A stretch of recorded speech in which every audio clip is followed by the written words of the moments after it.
certainly do not mind on that front. I think that that's inappropriate to a certain extent. I think that on the math side of things, like we're going to want to make sure that we're taking notes section by section. On the reading side of things, there might be some things where recordings are helpful, but I think there's going to be a lot of things that aren't. The reading section is very, very qualitative, where the process that we take and what we're doing and why we're doing it is really important. Um, so I think that a recording isn't necessarily directly going to be helpful on those because it often involves just like iteration, sort of question by question, and slowly making sure that he's like turning his thoughts in the right direction. I certainly don't think that it would hurt, but I'm not 100% certain that we'd see like direct dividends on that front. In the math section, we certainly do talk about a lot of minutia as we go, though. So I think that recordings would probably help him retain some of the more esoteric things we bring up as we go. Excuse me. Mhm. I've got absolutely no issues with that. I've done similar things, or rather, I've let students do similar things in the past. I don't have like any major privacy concerns about it or anything. Mm.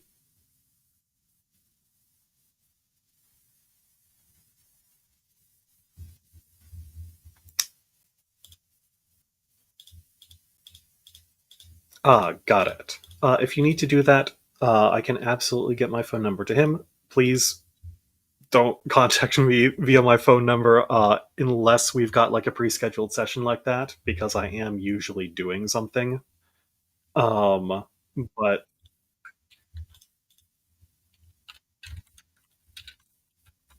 mhm. If you're planning on engaging me over text, I would strongly prefer that you send an email rather than sending something over the phone. Um, but I'm not overwhelmingly opposed to sending out my phone number with students. I do it not infrequently if a student, for instance, is having major audio issues, and we just do our audio over phone that day. So it's not like something I'm overly concerned about. But also, please, if you're communicating me proactively, the email is a much, much better place to do that. Excuse me. Got it, got it. Thank you kindly for letting me know. All right. On that front, Manish, you're ready to jump back into, I believe, that Blue Book 9? We've got these questions remaining from Blue Book 9. Do you have a strong preference for checking things out on the math or reading side of things today? Got it, got it. Ow. Oh.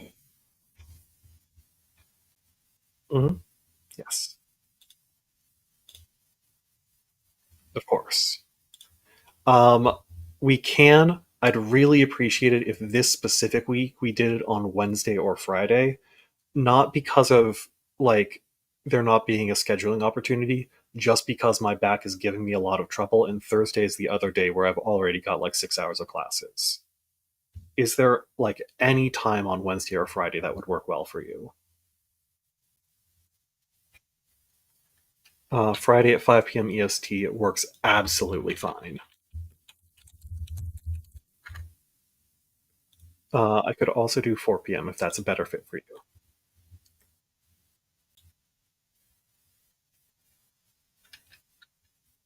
Mhm.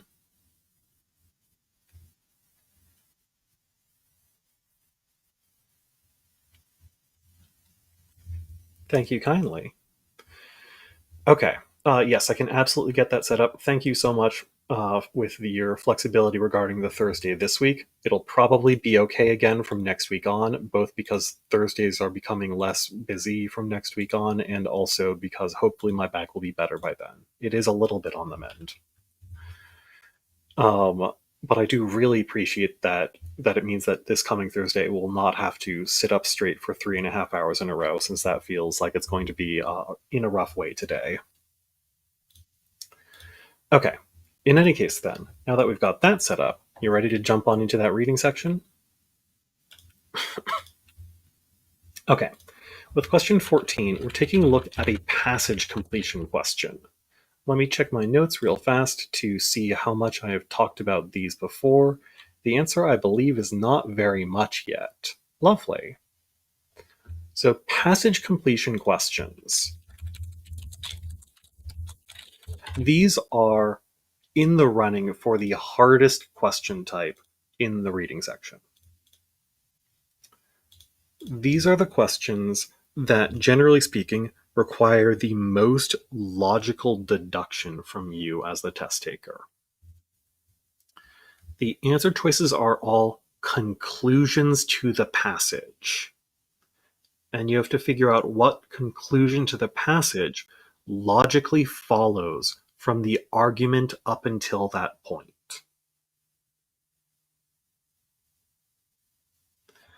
Generally speaking, this is pretty challenging. These are the questions we tend to take some of the most time on. Students tend to be the lowest accuracy on them. Excuse me.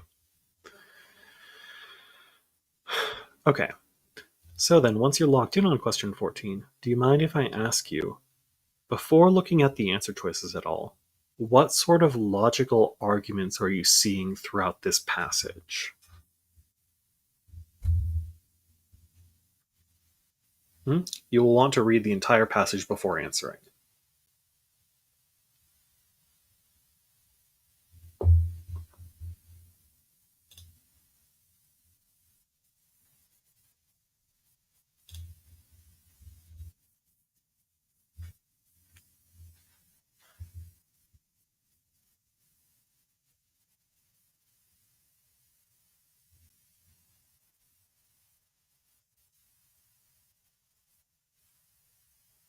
Mhm.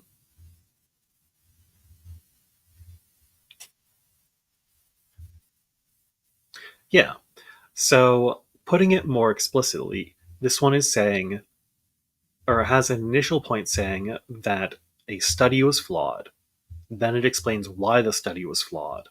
And they're saying the results of the study, therefore, and we should be saying something negative about it, right? Based off of that, are there any answer choices that you definitely want to eliminate that are not a good conclusion to this passage?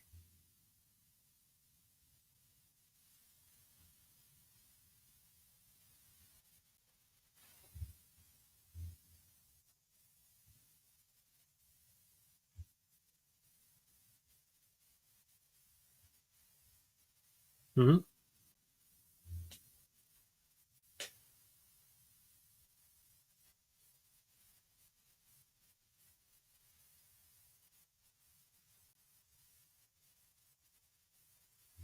I'd say that D is something that is true, but it's not a good answer to the passage. These are artificial problems. I don't think that they're facing sliding panels in the wild, right? I don't think that they're facing unscrewing a bottle and inserting a straw in the wild, but it's not a good conclusion to the passage. It's not what the passage is building up to. Are there any others that you want to get rid of?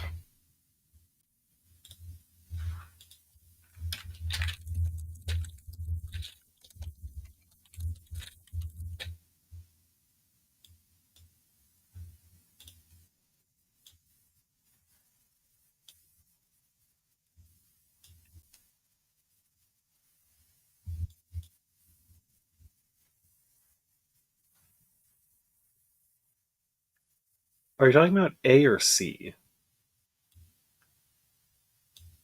Okay.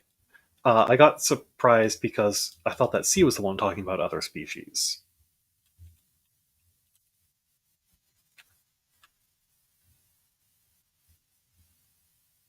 It does say the monkey. I'm confused where you're getting species out of A.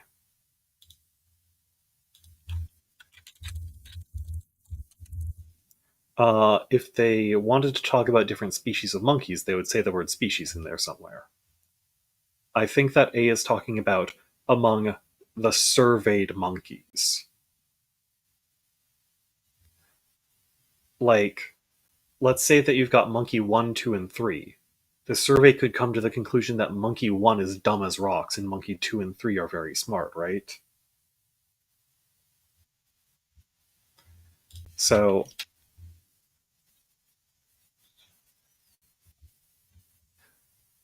so I'm just going to say that if you want to eliminate A, I'd like you to eliminate it for a different reason, because the species part is not a part of A.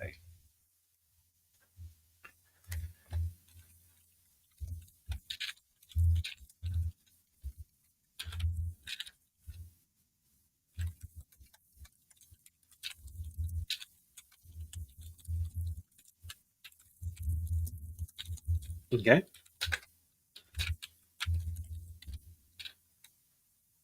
I will say that your note about species was important, and there is an answer choice you should eliminate because of that.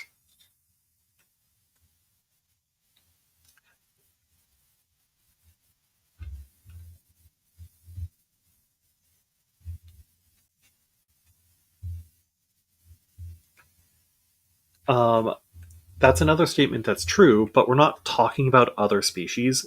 And again, this isn't saying that the study itself was flawed. So it's not a good conclusion to this passage, because that's clearly what the passage is building up to.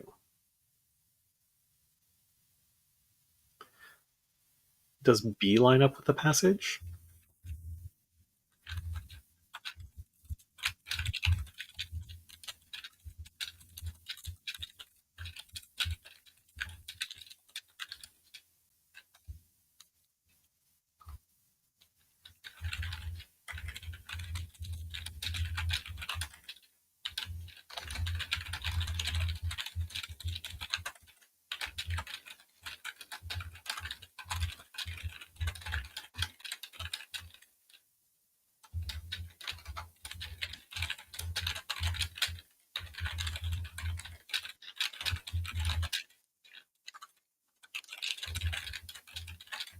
So let's tease it apart bit by bit.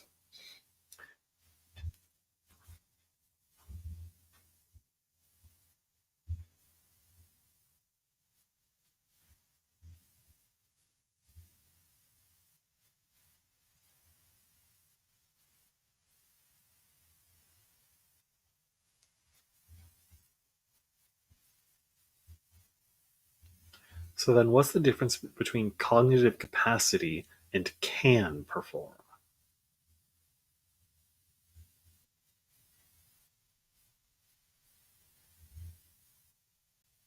Mhm,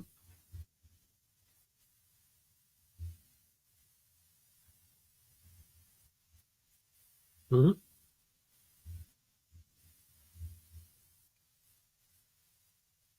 Yeah, you're absolutely correct. They're saying that this is useful for identifying what monkeys are too smart or dumb to perform, but not useful for identifying things that they physically can perform. Is that the problem with this study?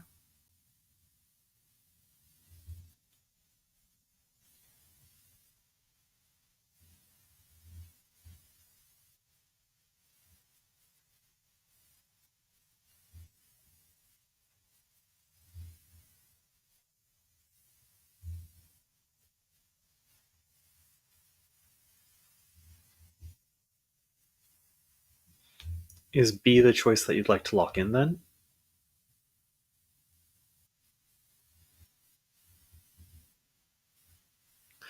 Got it, got it.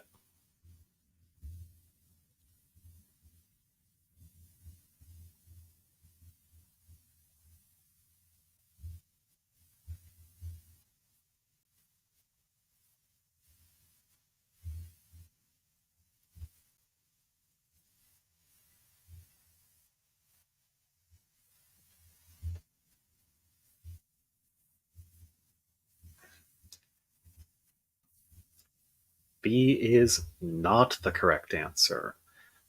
So, the issue that we face here is that we haven't formed a robust enough understanding of why and how this survey is flawed. You've figured out that the study is flawed, but you haven't yet figured out why it's flawed or what that might result in. With this question type, the correct answer choice will frequently use different language than the rest of the passage so that only students who understand the passage and understand the answer choice are going to be able to figure out that the two of them are directly connected. So, often, like, key words are not going to be super helpful with this question type. Let's think about this a little bit more carefully. This first sentence, what are they studying among the monkeys? And what was the problem they described in the first sentence?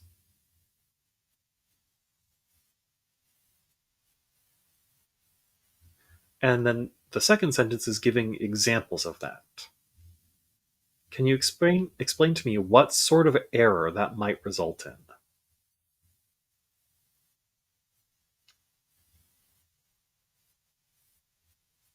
Mhm. Or even if they are, they'll take more time to do it. So then, one of the answer choices here lined up very, very strongly with what you said, but you also eliminated it. Between A, C, and D, which one of them is saying just what you said right there? That there might be some monkeys that are smart enough to do these tasks, but it's just hard for them to actually follow through with.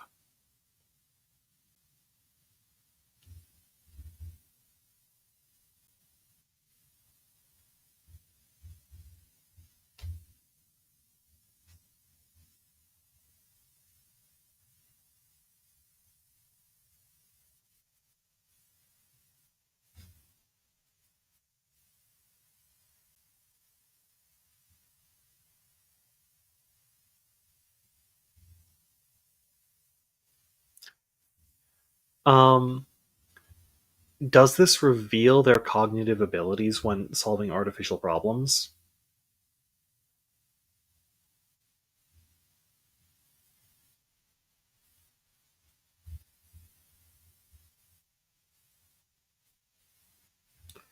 Every problem they're facing is artificial. That is true. Go on.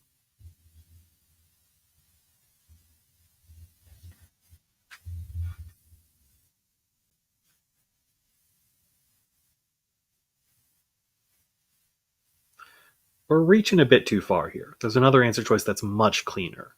In addition, the problem with this study is that it doesn't reveal enough about the monkey's cognitive abilities, right? It's giving us false positives and false negatives on that front. And D doesn't align with what we're trying to conclude it with very cleanly on that front. D is a true statement. The original reason that we eliminated D was appropriate. It's a true statement, but it's not an appropriate conclusion to this passage because it's not telling us that this study is flawed because we're thinking that some monkeys are dumb when they're actually smart.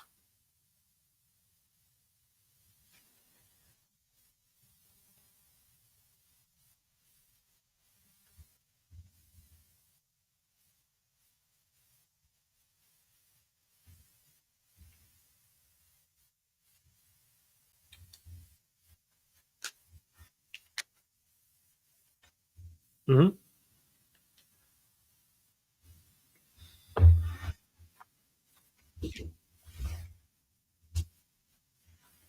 Or if it had more physical dexterity. But sorry, go on.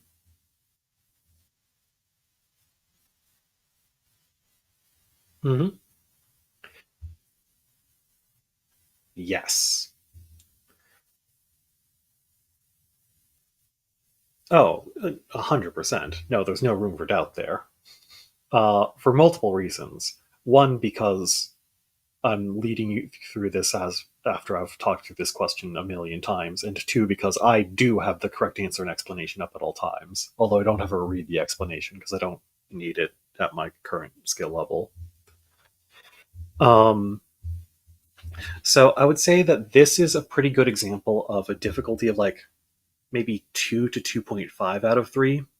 There's certainly a tier of this question type that is much harder than this one that we've seen right here, where the passage is way, way harder to disentangle.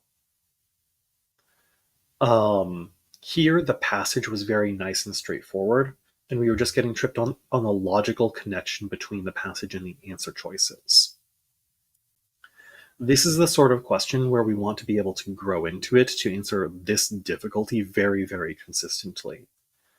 But there is a harder difficulty that is very, very challenging for students to lock in, even when they're consistently getting 750 plus in the reading section. This is a question type where we expect pretty much everyone is not going to get it 100% of the time. The big thing that I'd like to call out in the here and now is how the correct answer choice used language that was pretty different from the passage. It it ended with the exact conclusion that you were trying to say, but it presented it in an obtuse enough way that you had trouble noticing that they were the same thing.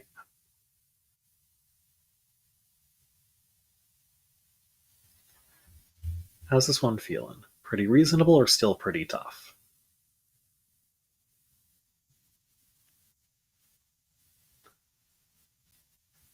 Yeah. Hmm. Um, B is, let's talk a little bit about or answer choices, right?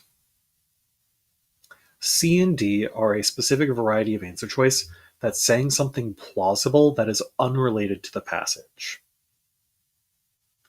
These can be difficult to eliminate because they're saying something plausible, so you have to make a real assessment based off of the passage of, is this what the passage is trying to build up to or not? B is a different variety of incorrect answer choice.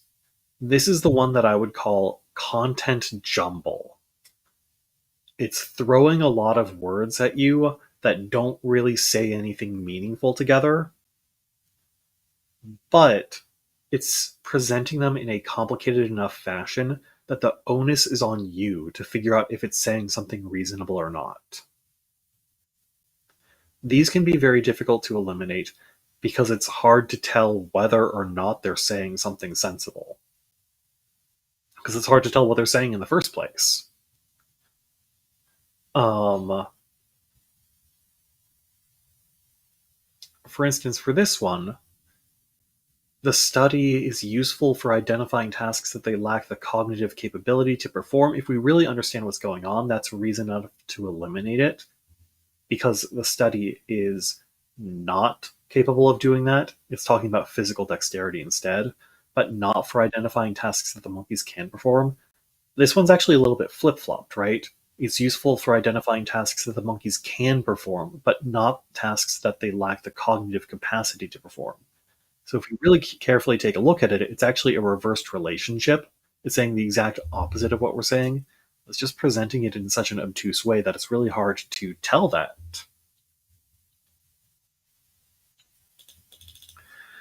This is a question type that you'll definitely want to make sure that you get a lot of practice with. Ooh, oh my god. Oh, this is incredibly convenient for me. Oh, you got both 18 and 19 incorrect? That is a godsend for me. So first, can I ask you to, well, first, before I move on, did you have anything else you wanted to check in on 14? Got it. Then for 18 and 19, we're getting into some grammar questions. This is one area where you're going to want to take very good notes. Can I ask you to take a look at the answer choices between 18 and 19?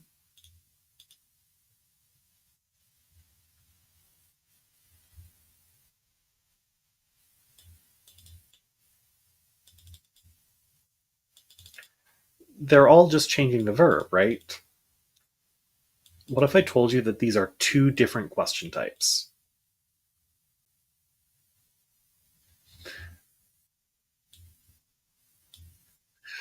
Yeah, and this is one where we really do want to be able to tell the difference.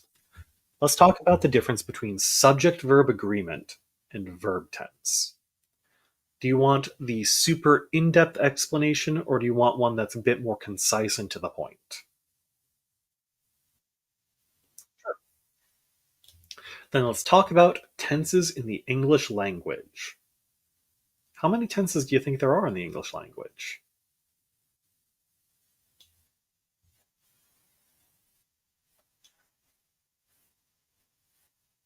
How about 9?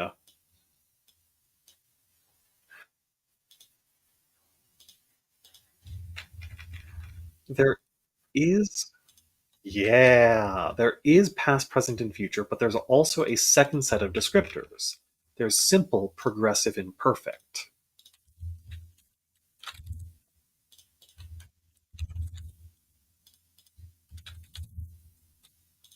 And every tense has two of those descriptors.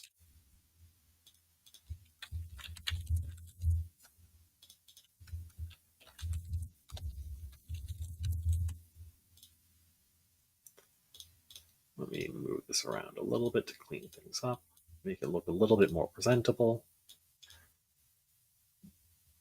So then, let's start filling these out a little bit. Simple tenses are what's happening in that tense. Simple present is stuff like walk versus walks. Simple past is walked. Future simple is will walk. If you say I will walk to school, then at some time in the indefinite future, I'm going to walk to school. If you say John walks to school, then you're expressing that right now John is, you know, walking to school. John walked to school at some unspecified point in the past. John performed that action. Progressive tenses are indicated by the gerund or ing form of a verb. Was walking, were walking, is walking, are walking, will be walking. These are all about continuing actions in whatever time frame you're talking in. But there's a bit of extra clarity needed here. I'd like you to imagine this. Someone walks up to you on the side of the street and they say, I will be walking to school. Is that a complete sentence, or are you looking at them and saying, like, what do you mean by that?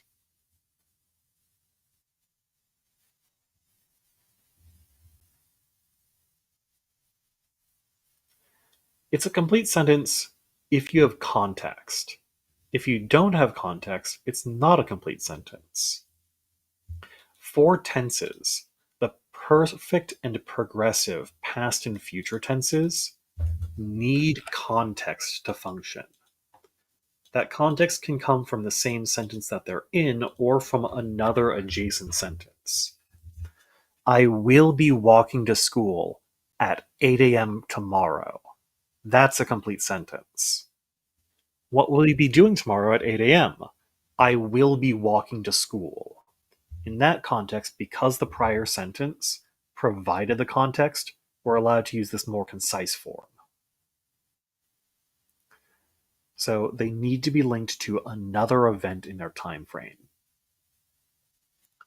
Now you've called out perfect tenses. Do you know what's going on with perfect tenses?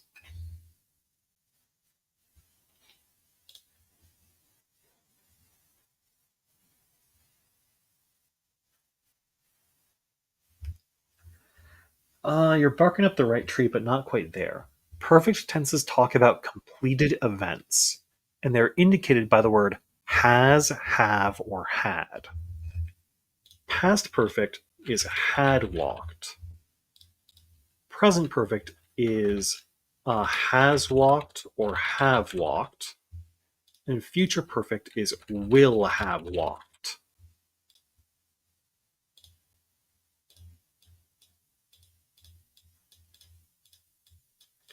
So in the present perfect tense, if I say something like, I have walked to school, that's making a statement about me right now, but it's talking about something that I've completed in the here and now. The past perfect and future perfect tenses are to talk about something in their time frame before another event in their time frame. Something like, I had walked to school by the time the late bell rang. John will have been a tutor for 20 years by the time he becomes the United States president, ruling over a wasteland. That's all that remains of the country. Um, God. Oh my God. Things really are happening right now in the US government. But I digress. So, understanding what's going on with these tenses is important to a certain extent. There are some verb tense questions that do need you to know this. But that's not the big reason that I'm pulling up this chart.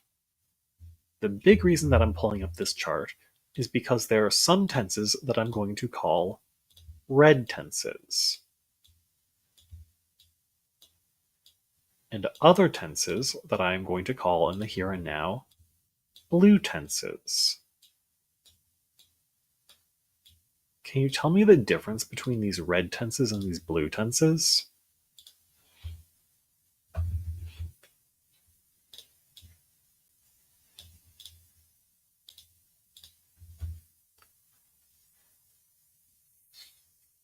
Like, why do the red tenses all have 2 entries, and the blue tenses only have 1 entry?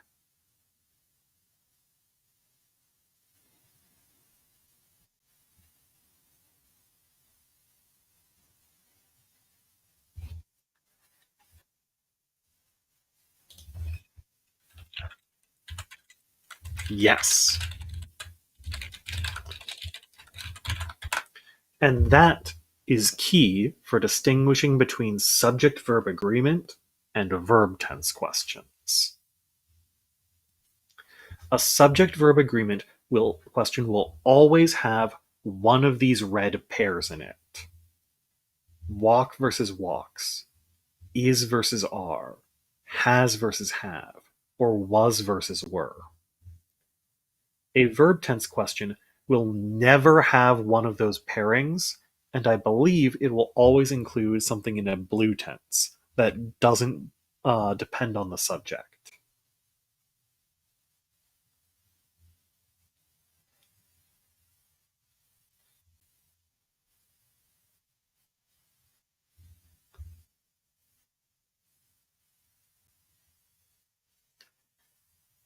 Very specifically, subject-verb agreement will always include one of the circled red pairs. In addition, subject-verb agreement will always have exclusively red answer choices. Verb tense questions will never include a pair. They can include red tenses, but they will never have a pairing like walk versus walks among their answer choices.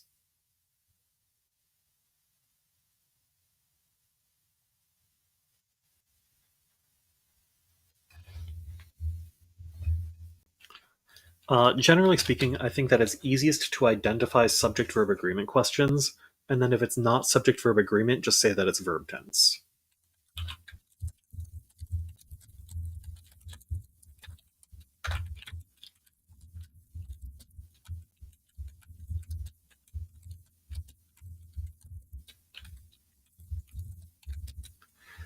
All right, we got that down?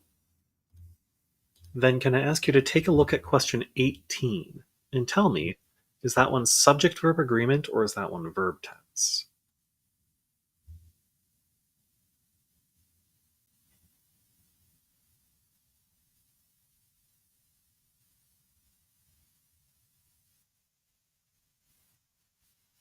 You're absolutely correct. Mhm. Now, are you ready to take some good notes on how to deal with each of these question types?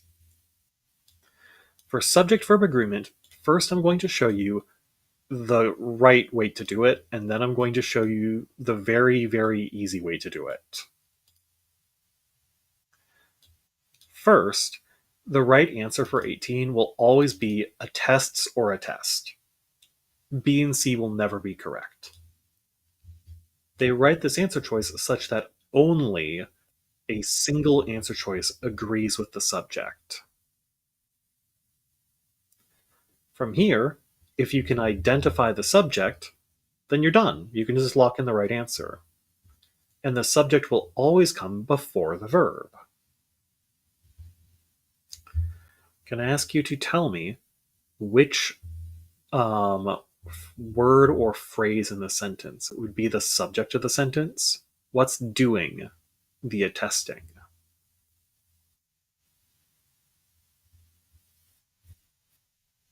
Mhm.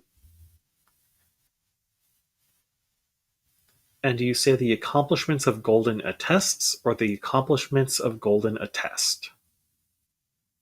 Right. So if you can identify the subject, then it's nice and straightforward. But they pull a lot of tricks. For instance, here you can see that they've got a non restrictive clause with a bunch of singular nouns in there to try and throw you off the trail. And sometimes those tricks are going to be very challenging to see through. But there's a strategy that actually gets subject verb agreement questions right every single time. Can I ask you, would you say John attests?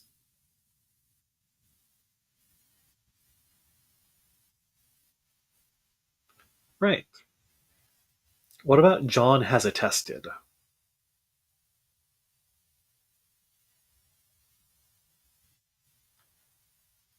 Would you say John has attested or John have attested? Yeah, so has is definitely appropriate. What about John is attesting?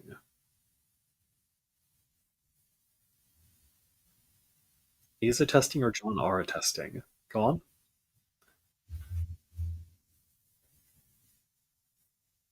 Yeah, all of A, B, and C are correct. But what about John attest?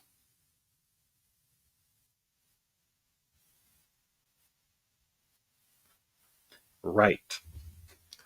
Now I'd like you to note when we put John, a singular noun, in front of the answer choices, it worked with three of the answer choices and didn't work with one of them.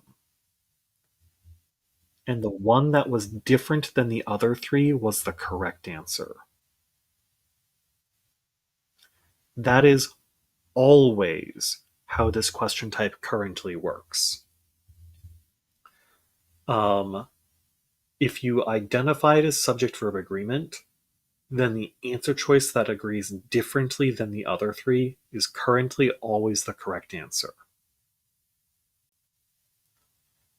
It's just how they currently write their incorrect answer choices for this question type.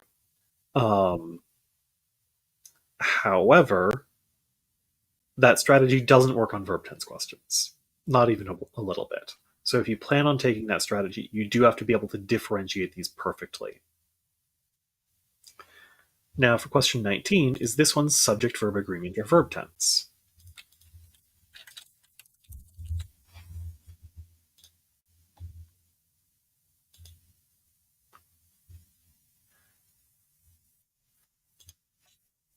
Mhm.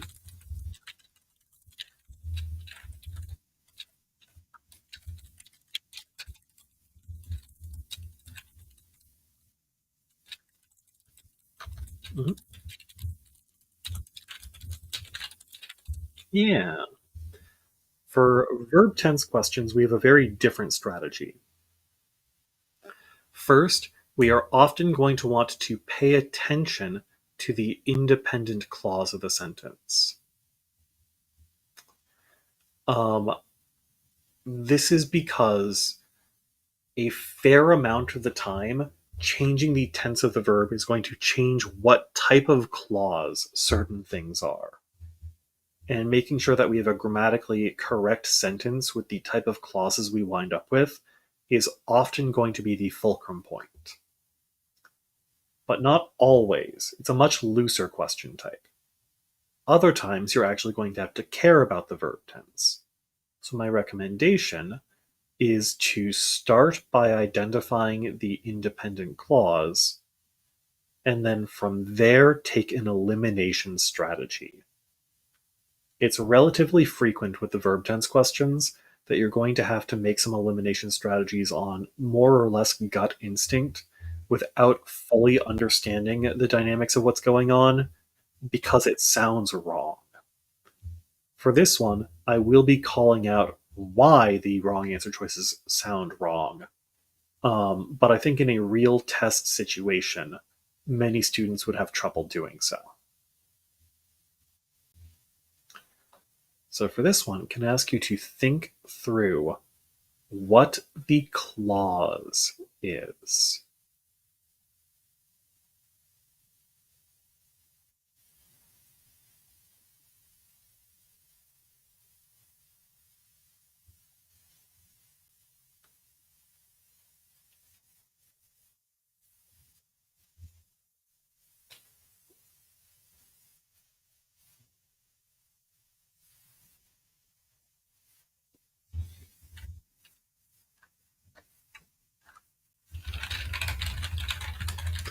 Um, Throughout the Holocene cannot stand. We would also cut the such as P. sylvesteris because that one's a non-restrictive clause in the middle. But yes, that part right there, technically speaking, it would even continue with unless other explanations can first be ruled out. But we don't need all of that in there. This hypothesis blank that certain trees survived without interruption cannot stand is maybe how we might put this very concisely, right? From here, do any of these answer choices sound wrong if you plug them into that independent clause?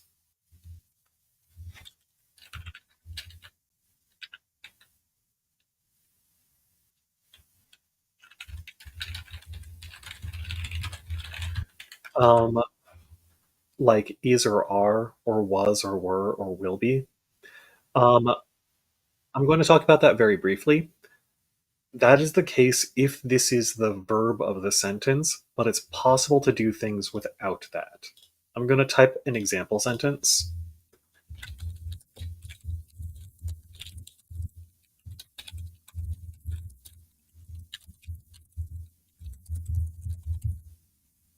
For instance, this could be grammatically correct, yes? So you are free to eliminate A if you would like, um, but do take under consideration that something like that will not necessarily always be wrong.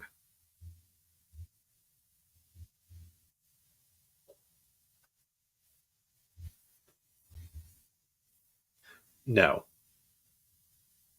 that's just one situation where it could be grammatically correct.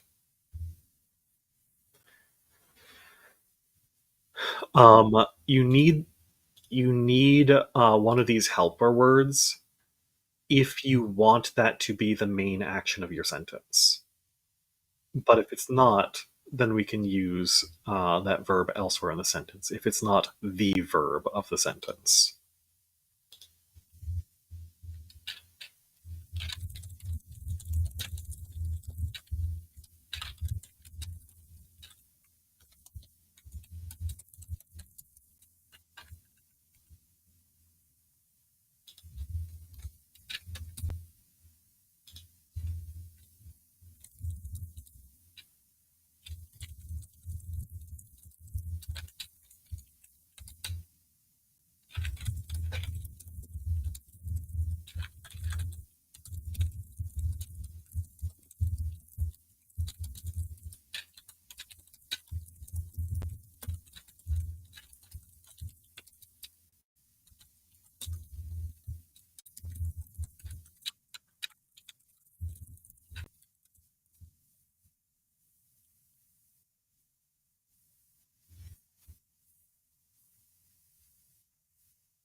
So that would be in the perfect tense. Um, is survived without interruption something that can be a completed event?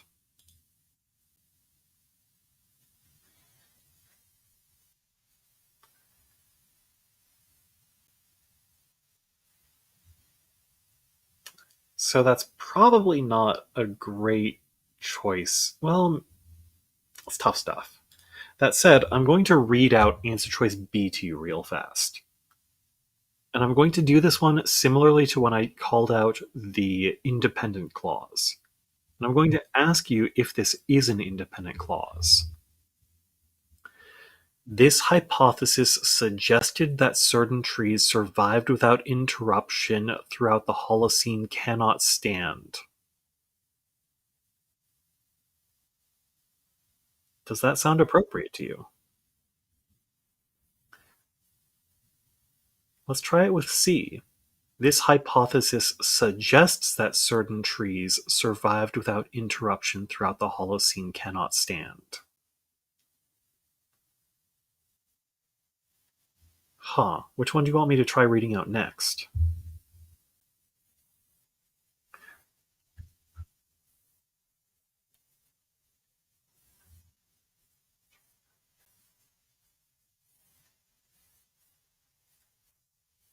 You might notice that I was skipping over some of that. I was doing that because that's the core of the sentence, and cutting out those middle words makes it a little bit easier to notice when things feel wrong. This hypothesis has suggested that certain trees survived without interruption cannot stand.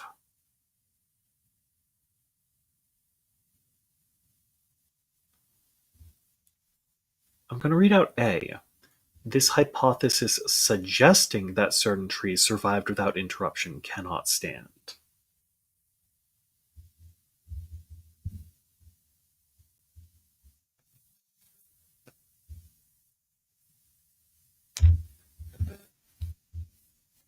It is not the progressive tense because it doesn't have an is or an are.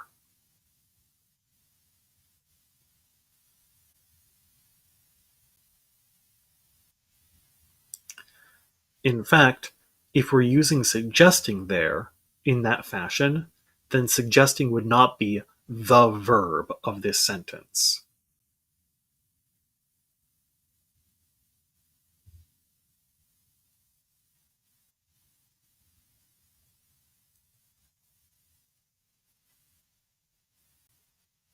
And it is correct. The core of this sentence is this hypothesis cannot stand. Cannot is the main verb of our sentence.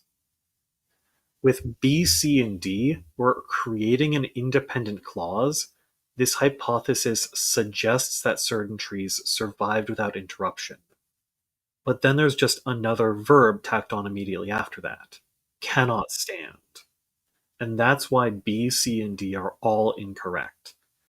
They're slapping an independent clause in the middle of our independent clause, which is inappropriate.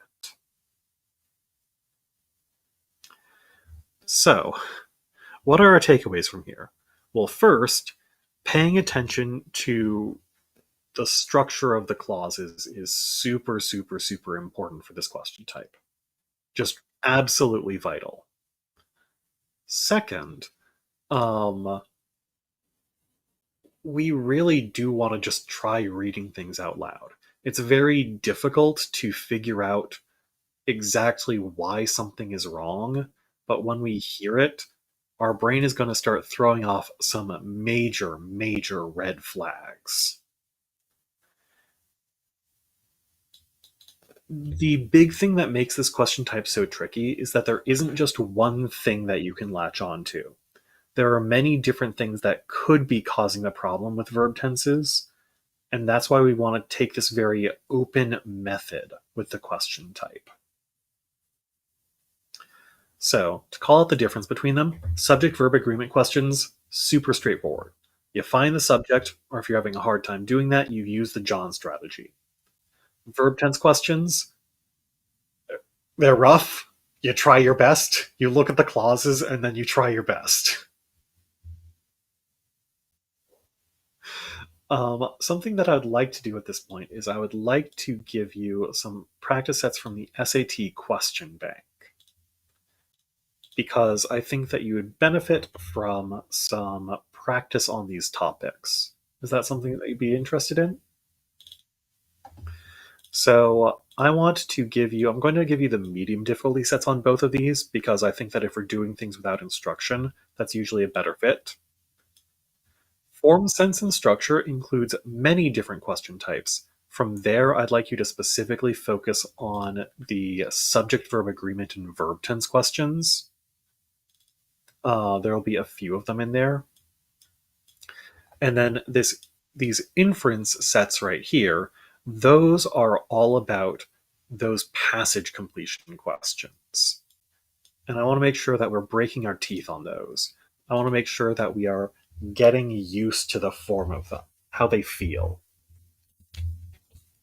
I do also want to note that subject verb agreement questions, the John strategy will not work on them in Prep Scholar because Prep Scholar did not perfectly mimic how they wrote the incorrect answer choices on the SAT. So if you do practice on that from Prep Scholar, you will have to do it the right way by thinking about the subject and the verb.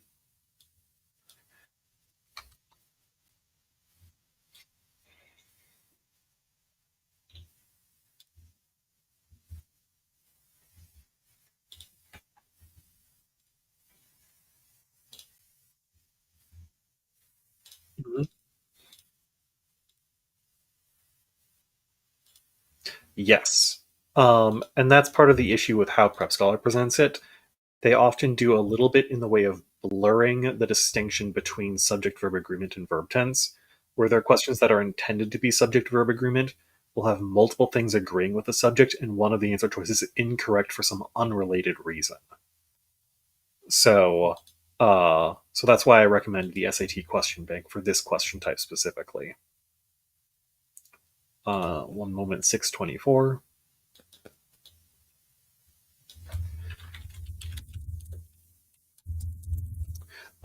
Prep Scholar's content on the inference questions, on the passage completion questions, is completely fine. I just also wanted to give you another practice set on that front because it is, I think, a very important question type to get extra practice with.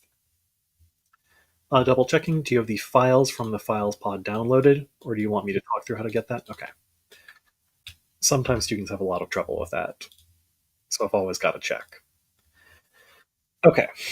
Then our next session is locked in at the moment for this Friday at 4 p.m. EST. And it looks like I'll have to finish the email a little bit down the line. So let's spend our last few minutes on checking out this question 21. 21. Oh, lovely. This is another one that's going to show up in that form, structure, and sense. This is a modifiers question. First, let's talk through the basic idea of modifiers in an easy way, but then this is also the hardest modifiers question.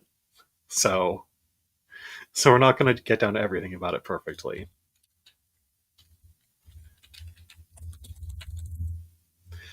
So for modifiers, what can you see among these answer choices?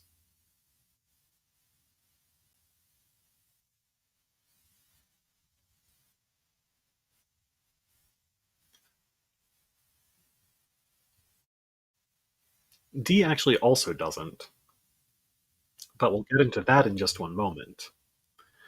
The important point about these answer choices is that they're very similar words in different orders, right? That's our sign that something's a modifiers question. For modifiers questions, we want to look at the dangling modifier. Do you see that non-restrictive clause right before the underlined section? Right. That will always be the dangling modifier. And the crux of this question is that modifiers can only modify something that they're immediately adjacent to. So the only thing that matters about the answer choices is what phrase we're starting the passage with. But it needs to be a phrase that the dangling modifier is capable of modifying. Now, this is the hardest question on that front. Is it okay if I just talk through this one?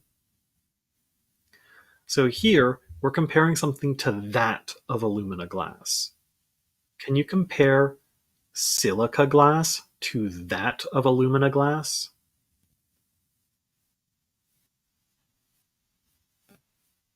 Yeah, we have to be comparing some property of alumina glass to some property of silica glass. And because of that, A and B are incorrect. In that case, are we talking about a significant disadvantage of both silica glass and alumina glass? Or are we comparing the atomic arrangement of silica glass to the atomic arrangement of alumina glass? Absolutely correct. So normally, this question type is going to take much more gentle lines than this. Usually, just knowing what the question type cares about is really enough for us to lock it in. This is an example of what it looks like at its most difficult, where it's comparing something very precise to something else that's very precise. There will often be answer choices that try to trick you into choosing the wrong answer in a similar fashion to this. They usually just won't be as difficult. And you'll see plenty of these in that form, sense, and structure practice set that I shot to you. So you'll have plenty of opportunities to try this one out as well. We're in our last 15 seconds. Is there anything that you'd like to check in on before we get going? Okay. In that case, I will see you this Friday. Once again, thank you so much for being able to schedule around my back. That means a lot this week.